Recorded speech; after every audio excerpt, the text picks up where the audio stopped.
The role of homework in a standards-based grading system from the perspective of two middle school science teachers.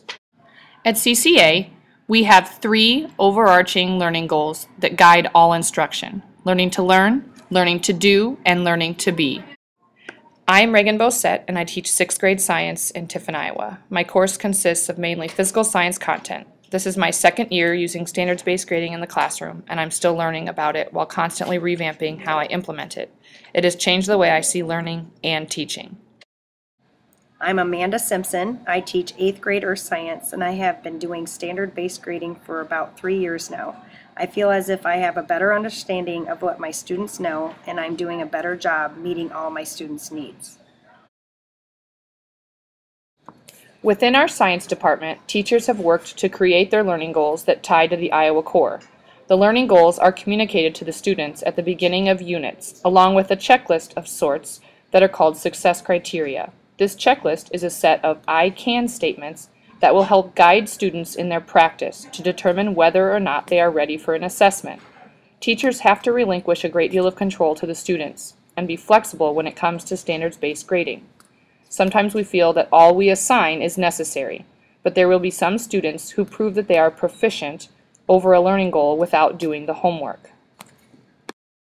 Within a standard-based grading system, teachers have worked to identify exactly what it is that they want all students to know, and thus those are what students should be able to demonstrate to others that they understand. Therefore, homework is meant to be a form of practice. Homework should not be busy work, and it is not graded. Some students might not need the same practice, and some may even need extra practice to be proficient at each standard. So classroom practice becomes more like sporting practices, which include constant feedback from the coaches and teammates and chances to do more if they need be.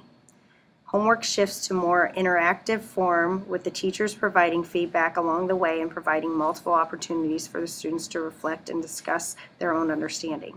Grades then can reflect multiple attempts of the same skill.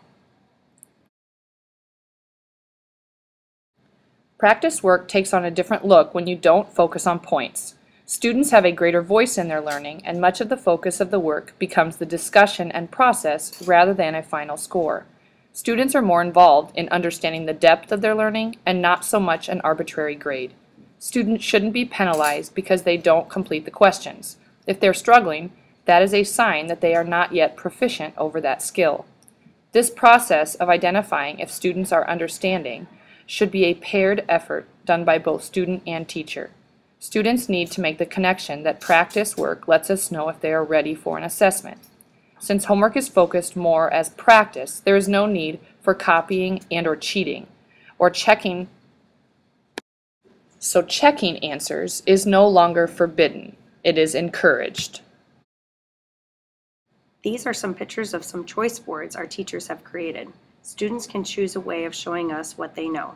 Choice boards provide more student voices in their learning, as well as opportunities to highlight multiple intelligences.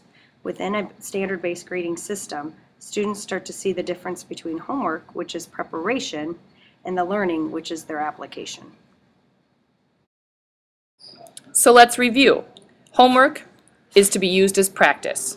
It is not to be graded, and it should be leveled so that all students receive what they need in order to achieve. Assess the standards. Thank you so much for watching our video, and please feel free to contact us at any time. Good luck with your standards-based grading adventure.